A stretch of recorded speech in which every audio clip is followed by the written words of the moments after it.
We start by taking 1 kilogram of boneless and skinless chicken thighs. I have used skin on and bone in before, so either or is fine. Although some would say without the skin is slightly healthier, not that we care with a delicious sweet and savoury meal like this.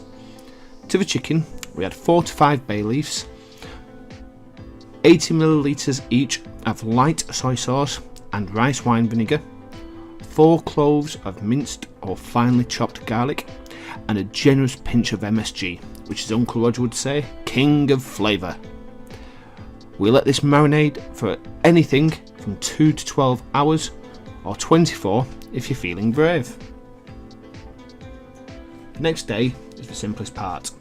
We remove our chicken thighs from the marinade, reserving the marinade mixture, and after heating 1 tablespoon of oil, we brown the chicken both sides.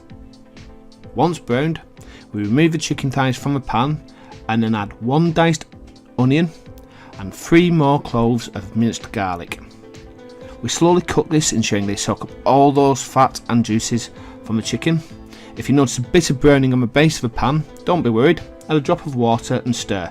This will deglaze and add further flavour to the dish.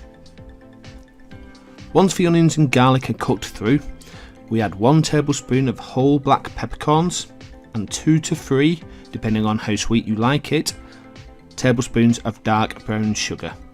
Give this a stir through before adding our chicken and the reserved marinade, stirring everything together and thoroughly to allow the chicken to soak up all those wonderful flavours.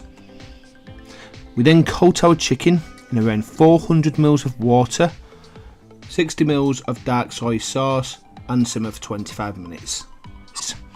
The reason we want to do this uncovered is we want that delicious liquid mixture to reduce and become an almost thick, sticky, soy-based sauce that sticks to the chicken and adds heaps of delicious flavour. A little tip here, if after 25 minutes the sauce is still quite liquid, remove the chicken and reduce at high heat until it's thickened, then throw the chicken back in the pan before thoroughly coating in the delicious sweet, sticky and savoury sauce.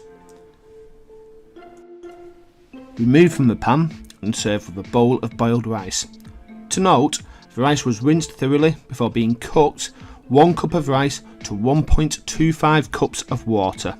Simmered until the liquid has all but evaporated, then removed from heat, covered and steamed for at least 10 minutes, leading to a wonderfully fluffy rice. For added flavour, you may wish to add a drizzle of chilli oil before topping the chicken adobo and garnishing with spring onion greens. And there you have it, our delicious and simplest chicken adobo. Perfect for anyone that does not want to spend time staring over a hob. Thank you very much for watching. If on Facebook, please feel free to comment, share, save or follow the page. Remember, my videos do appear first on YouTube, so make sure to subscribe over there. If you are on YouTube, please leave a comment, hit the subscribe button and join us on our journey to 1,000 subscribers. Also, make sure to hit the notification button to see more weekly videos. Stay healthy and see you next episode. Goodbye.